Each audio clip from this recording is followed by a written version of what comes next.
اللہ من الشیطان الرجیم بسم اللہ الرحمن الرحیم۔ آج بحمد اللہ تعالی ہمارا لیکچر نمبر 37 ہے۔ آیت نمبر 282 284 تک بیان ہوگا کہ جس کے اندر اللہ تبارک و تعالی نے چند احکامات بیان کیے ہیں جو کافی حد تک لازم ہیں اور ان کے اسلامی زندگی کے اندر فوائد بھی بہت زیادہ ہیں، لیکن جو احکامات ہیں وہ یاد رکھیے گا استحبابی کی حد تک ہے، فرض نہیں ہے، واجب نہیں ہے، ہاں اس کو آپ استحباب تک لیں۔ اب وہ احکامات کا چھوٹا سا ایک مقدمہ آپ کے سامنے رکھتا ہوں۔ اللہ تبارک و تعالیٰ نے جو آیات کے اندر فرمایا ہے وہ یہ فرمایا کہ جب بھی تم کوئی قرض دو اور یا پھر تم کسی کے ساتھ کوئی معاہدہ کرو، کوئی بات چیت کے اندر کوئی بات چیت ہو گئی ہے، اب اس کے اندر آپ نے معاہدہ کرنا ہے یا قرض دیا ہے، تو ان دونوں صورتوں کے اندر بندے کے اوپر یہ حق ہے اور اس کے لیے یہ بہتر ہے اور فضیلت والا کام ہے کہ وہ بندہ وہ کام لکھوا لے اور پھر اس کے اوپر 2 گواہ بھی مقرر کر، تاکہ کل کو بندہ کوئی بھاگ نہ سکے، اپنی بات سے مکر نہ سکے اور اپنی بات سے پیچھے نہ ہٹ سکے۔ لیکن اس کے اندر بہت سے فائدے ہیں اور یہ واقعے میں حکمت بری آیت ہے۔ اچھا، اس کے اندر اب دنیاوی طور پہ آپ دیکھیں، آپ کے سامنے ہے کہ جب تک آپ نے کوئی کام وغیرہ نہ لکھوایا ہو، ایک چیز ہے کہ جس کے اوپر آپ نے اسٹامپ پیپر پہلے لکھوا لیا ہے، اب اگلا بندہ آپ کے ساتھ اس موضوع پر بات کرتے وقت 100 مرتبہ سوچے گا۔ لیکن اگر آپ کی زبانی کلامی بات ہو گئی ہے، کل کو وہ منہ اٹھا کے اس موضوع پر آپ کے ساتھ جبر بھی کر سکتا ہے، زبردستی بھی کر سکتا ہے کہ یہ تو بات ہمارے درمیان ہوئی نہیں، بندہ مکر سکتا ہے۔ تو لہٰذا صبح سے شام تک کے اندر بڑے بڑے لوگ مکر جاتے ہیں، تو بہترین حل اور استحباب اور مستحب اچھا عمل یہ ہے کہ بندہ لکھوا لے، کوئی بھی بندے کا کام کاج ہو۔ بڑی مثالیں ملتی ہیں اس کے اندر۔ ایک مثال، میرے والد محترم نے ایک بہت جب مکان بنانا شروع کیا ہم نے یہاں پہ، تو اس کے اندر یہ بات بڑی خوبصورت لگی کہ جب سامنے جو مستری تھا نا، اس کے ساتھ بات کی کہ یار یہ جو ڈھانچہ ہے کتنے دنوں میں تیار ہوگا؟ اس نے کہا کہ 26 دن غالباً اس نے کہا تھا، کیونکہ میں بھی پاس کھڑا تھا۔ 26 دن اس نے کہا کہ انشاءاللہ میں کھڑا کر دوں گا۔ اچھا، اس پر والد صاحب نے کہا کہ چلے لکھ لیتے ہیں، اگر واقعی میں 26 دن میں کھڑا ہو گیا تو میں انشاءاللہ 2000 روپیہ اپنی طرف سے بطور انعام دوں گا، لیکن اگر نہ ہوا تو یہ تمہاری جو کلام ہے اس کے اندر پھر لغو کہلائے گا، وہ کلام ضائع ہے کہ تم نے جھوٹ بولا ہے۔ وہ لکھوانے کا مقصد یہ تھا کہ تاکہ ٹائم پہ بنا دے، اور یہ ہے کہ چلے بندہ انعام کیا 2000 روپے کیا کہتا ہے، اگر 26 دن میں کھڑا ہو جائے، واقعی میں 5 مرلے کا ڈھانچہ کھڑا ہو جائے تو کیا کہتا ہے 2000 روپے، وہ بندہ ساتھ دے دیتا ہے تحفتاً۔ لیکن واقعی میں وہ لکھوانے کا اتنا فائدہ ہوا کہ اب 26 دن میں اس سے تیار نہیں ہوا، بلکہ وہ تو 2-3 مہینوں میں کہانی لے گیا تھا بندہ۔ لیکن یہ ہے کہ اس کا فائدہ یہ ہوا کہ اس پر اس کی اپنی گرفت ہوگی اور اس کے والد کے بھی بیچ میں سائن کروائے، ساتھ میں خود بھی کیے ابو نے، ساتھ میں اس شخص کے بھی کروائے، ساتھ میں اس کے ایک بھائی کے کروائے، تاکہ یہ بندہ یہاں سے بھاگ نہ سکے۔ تو لہٰذا جب مقدمہ پہلے لکھوایا ہوگا تو پھر یہ کہ وہ اپنی بات کے اندر نیچا ڈوب جائے گا، وہ سمجھے گا یار واقعی میں مجھ سے زیادتی ہوئی ہے، غلطی ہوئی ہے۔ نہیں تو یہاں پہ پورے زمانے کا مال لوٹ کے پھر بھی لوگ کہتے ہیں ہم نے تو ابھی تک کچھ حاصل ہی نہیں کیا، ابھی تو آپ نے کچھ دیا ہی نہیں۔ تو لہٰذا بڑے احکامات ہیں کہ آپ جب کام کروا رہے ہیں تو ہفتے کا آپ لکھوا لیں کہ یار ٹھیکہ جتنا بنتا ہے، لیکن ہم ہفتے بعد جمعرات کو یا جمعے کو آپ کو 20-30 ہزار روپے دے دیں گے۔ یہ احکامات اگر لکھ لیے جائیں تو بندے کے لیے بینیفٹس ہی ہیں، لیکن ہاں فرض نہیں ہے کسی پر، واجب نہیں ہے۔ ہاں بندہ استحباب مستحب سمجھ کے کرنا چاہتا ہے تو 100 بسم اللہ کرے، فوائد بہت زیادہ ہیں اس کے۔ اس سے بندہ یہ ہے کہ اگر کسی کو قرضہ دیا ہے تو وہ اگلا بندہ پتہ ہے کہ یار اس کے پاس گواہ بھی موجود ہیں، اور پھر اللہ نے جو حکم بیان کیا ہے کہ گواہ بھی ایسے رکھنے ہیں کہ جب ان کو آواز دی جائے تو یہ نہیں کہ وہ ڈاما ڈول ہوتے رہے، گواہ 2 نمبر رکھے ہوئے تھے، پتہ بھی تھا یار اس نے تو آنا ہی نہیں، تو وہ گواہ بھی دوڑتے ہوئے آپ کے پاس آ جائیں کہ واقعی میں ہم نے کیا ہے۔ اور گواہی دینا پھر فرض ہو جاتا ہے، یا 2 مرد رکھے جائیں یا 1 مرد اور 2 عورتیں۔ اللہ نے فرمایا کہ اگر ایک عورت کو بھول بھی جائے نا، یہ عورت ناقص العقل ہوتی ہے، تو عورت کو بھول بھی جائے تو دوسری عورت اس کو ہلا کے جھنجھوڑ کے یاد دلا دے اور کہے کہ واقعی میں بی بی جی ہم نے یہ معاہدہ یہاں پہ کیا تھا، گواہی کے اندر ہم داخل تھے، تو لہٰذا اس وجہ سے 2 عورتوں کا حکم دیا، کیونکہ یہ بہت جلدی اپنی بات سے بھول اٹھتی ہیں۔ تو لہٰذا قرآن مجید کی آیت کی طرف آتے ہیں۔ بسم اللہ الرحمن الرحیم، یا ایہا الذین آمنوا اذا تداینتم بدین الی اجل مسمی فاکتبوہ، اے ایمان والو جب تم ایک مقرر مدت تک کسی قرضے کا لین دین کرو تو اسے لکھ لیا کرو۔ وَلْيَكْتُبْ بَيْنَكُمْ كَاتِبٌ بِالْعَدْلِ وَلَا يَأْبَ كَاتِبٌ أَن يَكْتُبَ كَمَا عَلَّمَهُ اللَّهُ فَلْيَكْتُبْ، اور تمہارے درمیان کسی لکھنے والے کو انصاف کے ساتھ معاہدہ لکھنا چاہیے، اور لکھنے والا لکھنے سے انکار نہ کرے، جیسا کہ اسے اللہ نے سکھایا ہے تو اسے لکھ دینا چاہیے۔ جو اس آیت مبارکہ کے اندر بتایا گیا کہ جب ایک مقرر مدت تک آپ نے کسی کو قرضہ دینا ہے، لین دین کریں، لیں یا دیں، تو دونوں صورتوں کے اندر لکھ لینا یہ بہتر ہے۔ اور ساتھ میں فرمایا کہ جو درمیان میں شخص لکھنے والا ہے وہ بھی انصاف والا شخص ہو، یہ نہیں کہ وہ اس کا جھکاؤ کسی ایک کی طرف ہو، تو لہٰذا اس وجہ سے وہ بھی دیکھ لینا چاہیے۔ اور لکھنے سے انکار نہیں کرنا، کیونکہ لکھنے کے اوپر کون سی گرفت ہے، بلکہ اس کے اندر آپ کو ثواب ہی ملے گا۔ یعنی یہ 2 بندوں نے آپس میں کام کرنا تھا، آپ کو بیچ میں روک لیا کہ حضرت صاحب آپ ذرا صوفی بندے، آپ ذرا رک کے لکھ دیں۔ اچھا، اب لکھنے کے اندر کیا ایشو تھا؟ کچھ بھی نہیں، نہ کوئی اس میں گرفت ہے، نہ کوئی بابلہ، آپ نے وہ لکھ کے ان کو پکڑا دینا ہے۔ تو یہ ہے کہ لکھنے سے پیچھے ہٹنے سے بھی منع کیا گیا ہے کہ لکھ دو، کیونکہ اللہ نے تمہیں سکھایا لکھنا، اور اس کے اوپر اجر ہی ملے گا، گناہ نہیں ملنے لگا۔ اور فرمایا کہ وَلْيُمْلِلِ الَّذِي عَلَيْهِ الْحَقُّ وَلْيَتَّقِ اللَّهَ رَبَّهُ وَلَا يَبْخَسْ مِنْهُ شَيْئًا، اور جس شخص پر حق لازم آتا ہے وہ لکھاتا جائے، اور اللہ سے ڈرے جو اس کا رب ہے، اور اس حق میں سے کچھ کمی نہ کرے۔ یعنی کہ جس کو کہا گیا کہ یار لکھ لو، تو اس کو چاہیے کہ وہ اس معاملے کے اندر ڈرتا رہے، یہ نہیں کہ اس کے اندر اپنے سے اضافہ کرتا رہے اور اپنے سے 2 نمبریاں بیچ میں کرنا شروع کر دے۔ تو اس چیز سے بھی اللہ تبارک و تعالیٰ نے منع فرمایا ہے کہ اس حق میں کچھ کمی پیشی نہ کرے، بلکہ اس وقت بھی اللہ سے ڈرتا رہے، اللہ کو حاضر و ناظر جانے۔ اور اس کے بعد فرمایا فَإِن كَانَ الَّذِي عَلَيْهِ الْحَقُّ سَفِيهًا أَوْ ضَعِيفًا أَوْ لَا يَسْتَطِيعُ أَن يُمِلَّ هُوَ فَلْيُمْلِلْ وَلِيُّهُ بِالْعَدْلِ۔ اچھا، یہاں پہ ایک بڑی پیاری بات ملتی ہے کہ سب کا خیال رکھا گیا، یہ نہیں کہ خالی جو عقل مند ہے اسی کا خیال رکھنا ہے، یا خالی جو طاقتور ہے اسی کا خیال رکھنا ہے۔ اللہ نے فرمایا پھر جس پر حق آتا ہے، اگر وہ بے عقل ہو یا کمزور ہو، دونوں صورتیں بیان کر دی، یعنی عقل نہیں ہے اور اس کے ساتھ ساتھ وہ کمزور ہے،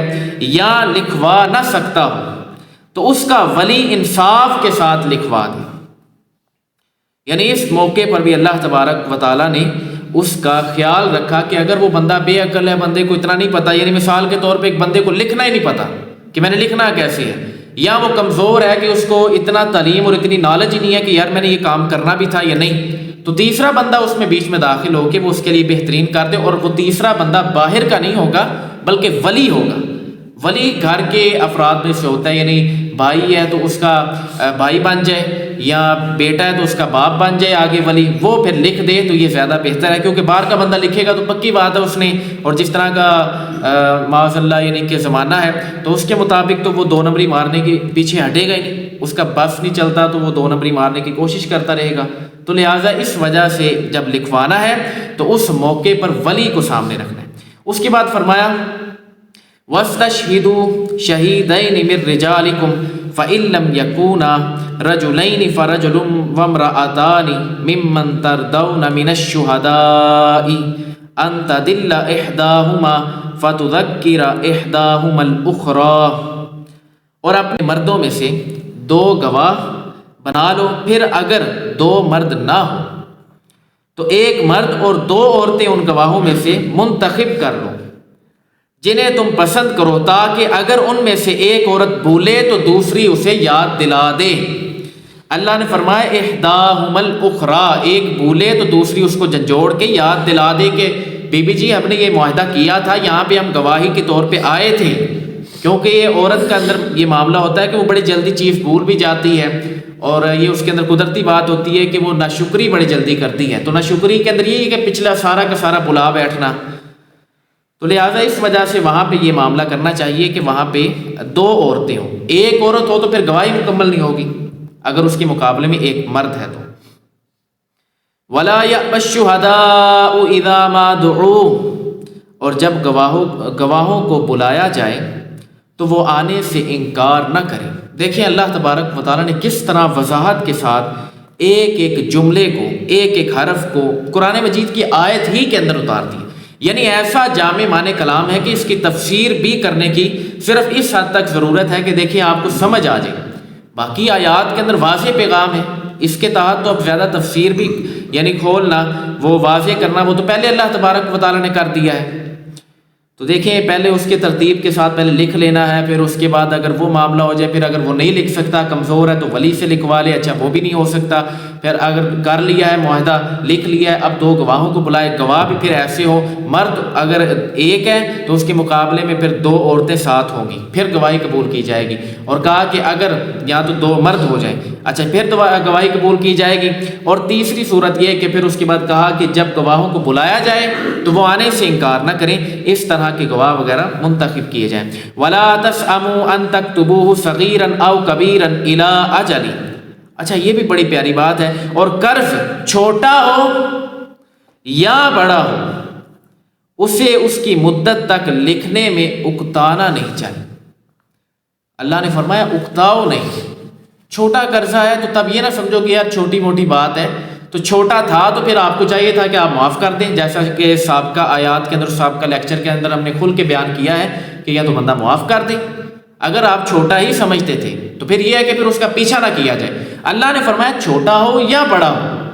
معاہدہ کر لو گے تو بہتر رہو گے. پھر اس میں اکتانے والا کام نہ کرو کہ یار پتہ نہیں لکھیں گے تو اب پتہ نہیں اکتا نہ جائیں. فرمایا اس میں اکتانا نہیں ہے، چھوٹا ہو یا بڑا ہو لکھ لانا بہتر ہے. ذالکم اقسط عند اللہ واقوم للشہادۃ وادنی الا ترتابوا الا ان تکون تجارۃ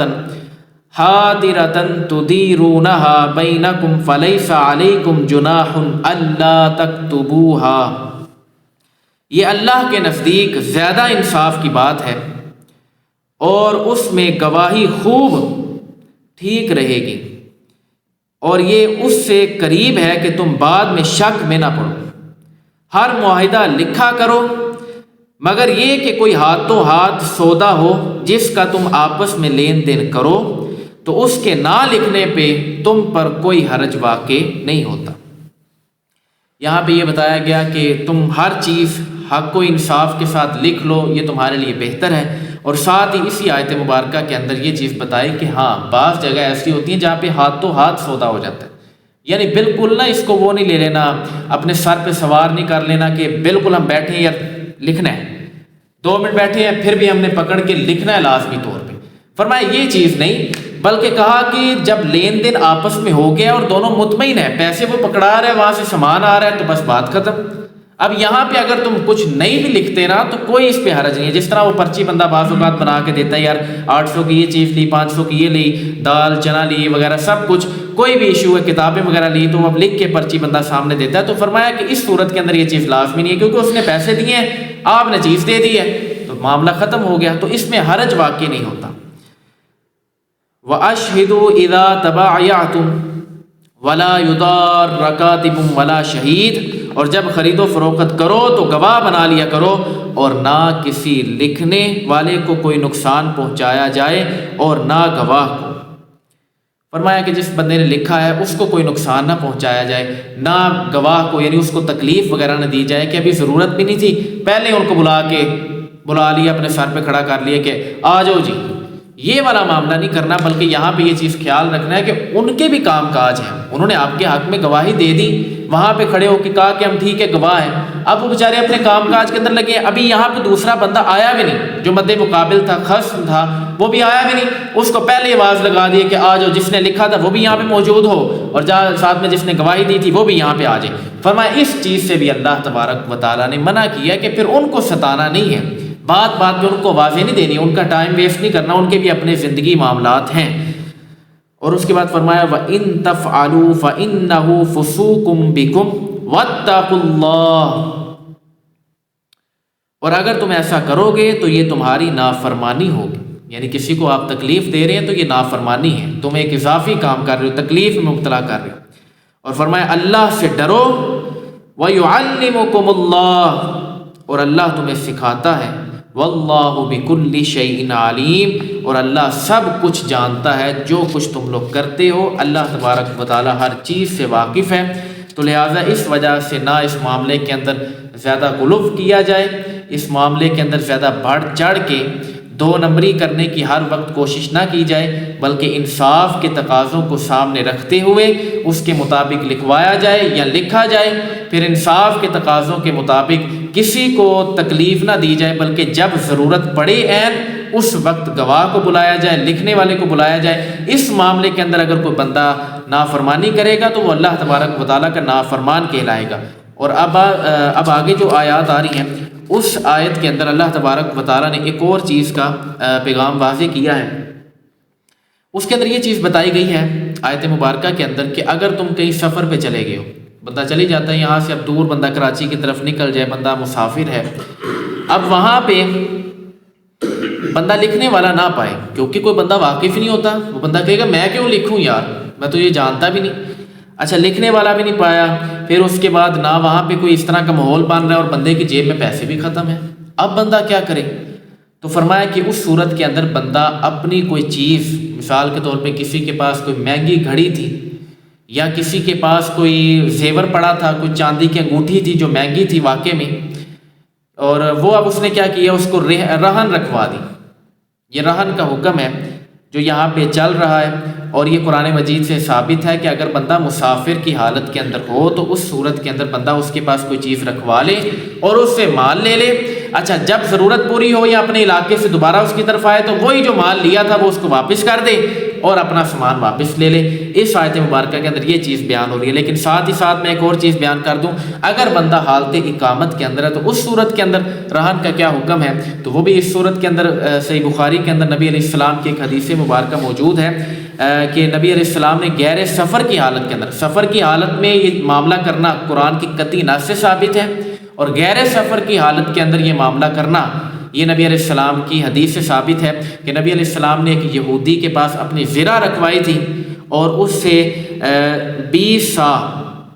جو لیے تھے، تو لہٰذا یہ والا معاملہ غیر سفر کی حالت کے اندر بھی احادیث سے ثابت ہو گیا، اور سفر کی حالت کے اندر یہ معاملہ کرنا قرآن کی قطعی نص سے ثابت ہو گیا۔ تو لہٰذا بندہ یہ والا معاملہ کر سکتا ہے، یعنی کوئی نہ کوئی چیز پکڑا کے اس سے مال لے لے اور کل کو پھر اس کو بندہ چیز واپس کر کے، یعنی پیسے وغیرہ وہ چیز دے اور اپنی چیز واپس لے لے، یہ کرنا پھر جائز ہو جاتا ہے اس آیت مبارکہ کے تحت۔ وَإِن كُنتُمْ عَلَى سَفَرٍ وَلَمْ تَجِدُوا كَاتِبًا فَرِهَانٌ مَّقْبُوضَةٌ، اور اگر تم سفر میں ہو اور لکھنے والا نہ پاؤ تو قرض خواہ کے لیے قبضے میں گروی چیز ہو، یعنی جس بندے نے قرضہ لینا تھا، قرضہ جسے لینا تھا اس کو بندہ گروی کوئی چیز رکھوا لے اور اس سے اپنا سامان لے، یعنی پیسے وغیرہ لے کے گزارا وغیرہ چلا لے۔ اس کے بعد فرمایا فَإِنْ آمِنَ بَعْضُكُمْ بَعْضًا فَلْيُؤَدِّ الَّذِي اؤْتُمِنَ أَمَانَتَهُ وَلْيَتَّقِ اللَّهَ رَبَّهُ، اور اگر تمہیں ایک دوسرے پر اطمینان ہو تو وہ مقروض جسے امانت دار سمجھا گیا تھا وہ اپنی امانت ادا کر دے اور اللہ سے ڈرے جو اس کا رب ہے۔ یعنی دیکھیں نا یار، کوئی بندہ سمجھتا ہے یار آگے داڑھی والا بندہ آ گیا ہے، پگڑی والا بندہ آ گیا، یار یہ بندہ میرے ساتھ فراڈ نہیں کرے گا، بندہ محبت میں آ کے پیسے دے دیتا ہے اور یہ یقین ہوتا ہے کہ یار بندہ امانت دار ہے، کیونکہ اکثر اسی کے اوپر اعتماد کیا جاتا ہے جو بندہ اس حالت میں ہو۔ اور اب تو چلے یہ رواج چل پڑا ہے ہر بندے کا جس کا دل کرتا ہے، جو بندہ، یہ بات یاد رکھیے گا، ہر نمازی چور نہیں ہوتا، چور بعض اوقات نمازی بن جاتا ہے۔ ہر بندہ روزہ رکھنے والا فراڈی نہیں ہوتا، بلکہ کبھی کبھی فراڈ کرنے والا بندہ روزہ رکھ لیتا ہے، یہ بات یاد رکھیے گا۔ تو اس وجہ سے ہر نمازی کے اوپر ہم یہ اطلاق نہیں کریں گے، بلکہ جو بندہ یہ کام کر رہا ہے، کیونکہ جو بندہ نمازی ہے آپ اس کے ساتھ کس طرح ایکسیپٹ بھی ایک چیز کر سکتے ہیں کہ یار وہ بندہ چور ہے، لیکن ہاں وہ چور بعض اوقات کیا کرتا ہے، پورا ہفتہ نمازیں پڑھتا ہے، پھر مسجد سے چیزیں اٹھا کے لے جاتا ہے۔ یہ ایک طریقہ واردات ہے، اور یہ ٹرینڈ چل پڑا ہے کہ جس کا کہیں پاس نہیں چلتا، کاروبار اچھا نہیں چل رہا، داڑھی رکھو، ٹوپی پہنو اور تسبیح رکھو، کاروبار سو بسم اللہ چلے گا۔ لوگ بیچارے پہلی دفعہ اعتماد کرتے ہیں، بعد میں اس کے لہجے کا، اس کی ہر چیز کا پتہ چلتا ہے۔ تو ہمیں خوف کرنا چاہیے، اللہ سے ڈرنا چاہیے کہ یار ہم کیا کر کے اور کیا دین اسلام کا لبادہ اپنے اوپر اوڑھ کے یہ معاملہ کر رہے ہیں۔ تو لہٰذا اس چیز کا بھی خیال کیا جائے۔ فرمایا اگر تم ایک دوسرے پر مطمئن ہو گئے ہو، اطمینان تم دونوں کو حاصل ہو گیا، اب اس کو چیز دے دی،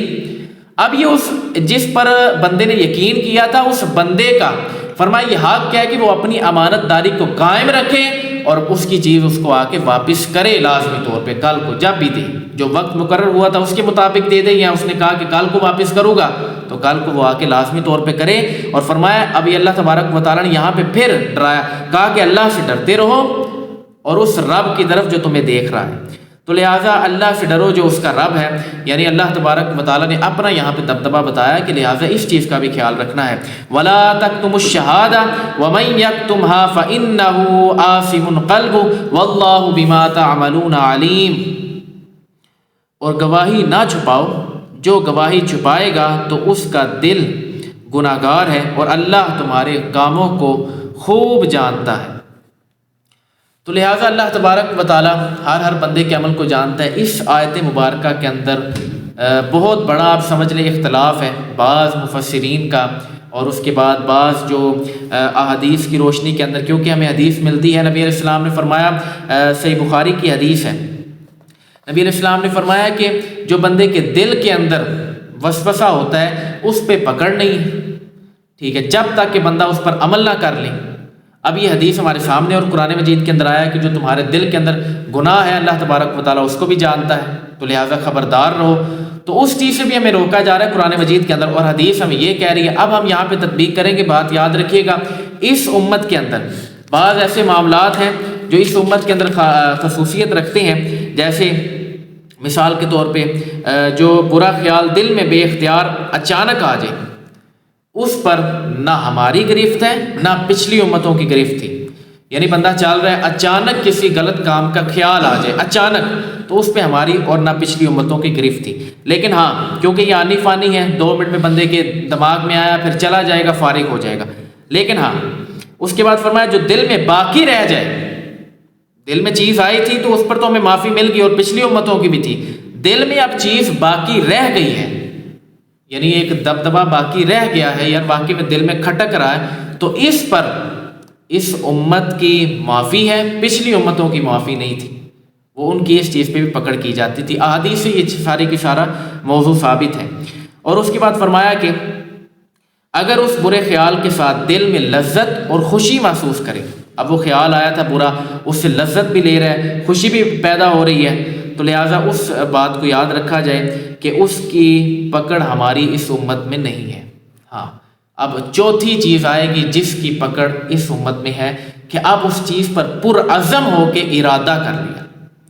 عزم کو قائم کر لیا، تو اس صورت کے اندر اس چیز پر بھی ارادے کے اوپر پھر پکڑ ہوگی، اور اللہ تبارک و تعالیٰ کل قیامت والے دن کرے گا۔ تو لہٰذا اس آیت مبارکہ کو ہم احادیث کی روشنی کے اندر منسوخ بھی کلی طور پہ نہیں کہہ سکتے، لیکن ہاں کیونکہ دل کے اندر اب ایک صورت کے اندر پکڑ محسوس ہو گئی۔ اور دوسرے نمبر پہ صحیح بخاری کی پہلی حدیث انما الاعمال بالنیات، بے شک اعمال کا دار و مدار نیتوں پر ہے۔ تو جب نیت پر اللہ تبارک و تعالیٰ نے کہہ دیا کہ اعمال کا دار و مدار نیت پر ہے، تو لہٰذا نیت پر بھی بندے کی پکڑ ہو سکتی ہے۔ تو لہٰذا دونوں صورتیں، باقی اللہ تبارک و تعالیٰ فضل فرمائے تو وہ اللہ تبارک و تعالیٰ کی شان و عظمت ہے۔ تو اس صورت کے اندر آیت مبارکہ کے ذریعے فرمایا گیا کہ اب جو گواہی ہے وہ چھپانا نہیں ہے، اس کو ظاہر کرنا ہے، نہیں تو یہ دل کا گناہ تصور کیا جائے گا، اور اللہ تبارک و تعالیٰ خوب جانتا ہے۔ للہ ما فی السماوات وما فی الارض وَإِن تُبْدُوا مَا فِي أَنفُسِكُمْ أَوْ تُخْفُوهُ يُحَاسِبْكُمْ بِهِ اللَّهُ، جو کچھ آسمانوں میں ہے اور جو کچھ زمین میں ہے سب اللہ ہی کا ہے، اور جو کچھ تمہارے دل میں ہے اگر تم اسے ظاہر کرو یا چھپاؤ تو اللہ تم سے اس کا حساب لے گا۔ یہ اللہ تبارک و تعالیٰ نے پہلے تاکید فرما دی، لیکن اسی کے اوپر اگر رپلائی دینا چاہے تو جو بندہ یہاں تک آیت پڑھ کے چپ کر جائے گا، مکمل نہیں پڑھے گا، تو پھر اس کے لیے یہاں پہ مسئلہ بنے گا، اور اس آیت کے اندر واقعی میں وہ بندہ اختلاف اٹھا سکتا ہے کہ یار یہ تو بن رہا ہے کہ ظاہر بھی اور پوشیدہ دونوں میں پکڑ ہے۔ اللہ نے آگے فرمایا فَيَغْفِرُ لِمَن يَشَاءُ وَيُعَذِّبُ مَن يَشَاءُ، تو جسے چاہے گا بخش دے گا اور جسے چاہے گا سزا دے گا۔ یہ اللہ تبارک و تعالیٰ کے اوپر ڈیپینڈ کرتا ہے، اور یہ خداوندی کے اوپر انحصار ہے، نہ کہ ہمارے اوپر۔ تو جس پر اللہ تبارک و تعالیٰ لہٰذا اس وجہ سے چاہیے کہ دل کے اندر بھی جو گناہ ہے، لیکن ہاں بعض ایسی صورتیں ہیں جس طرح کہ نبی علیہ السلام کی ایک حدیث ملتی ہے کہ نبی علیہ السلام نے فرمایا کہ جس نے کسی کا عیب چھپایا تو کل قیامت والے دن اللہ تبارک و تعالیٰ بھی اس کا عیب چھپائے گا، یعنی اپنے دل کے اندر باندھ کے رکھا۔ ایک بندے کو زنا کرتے دیکھا تو اس کا اگر عیب چھپا لیا ہے تو لہٰذا کل قیامت والے دن اللہ تبارک و تعالیٰ بھی چھپائے گا۔ تو ان احادیث کو سامنے رکھتے ہوئے پھر اس موضوع کے اندر یہ بات آتی ہے کہ یار جس پر اللہ تبارک و تعالیٰ فضل فرمائے اس کو بخش دے، اور جس کو اللہ تبارک و تعالیٰ پکڑنا چاہے تو یہ اس کی شان و عظمت ہے، وہ جس طرح چاہے۔ اس کے بعد فرمایا واللہ علی کل شیء قدیر، اور اللہ ہر چیز پر قادر ہے۔ جو اللہ تبارک و تعالیٰ کا دل کرے تو اللہ تبارک و تعالیٰ جو اپنے لیے چاہ لے، جو اللہ کی چاہت ہے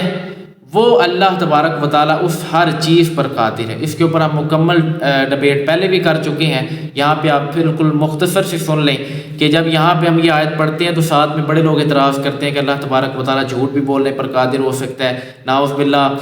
غلط کام کرنے پر، یہاں پہ آنے پر بہت اعتراضات کرتے ہیں اس آیت مبارکہ کو لے کے۔ تو ہم کہتے ہیں حضرت صاحب آپ ترجمہ ہی ذرا صحیح کر لیں کہ اللہ تبارک و تعالیٰ ہر چاہت پر قادر ہے۔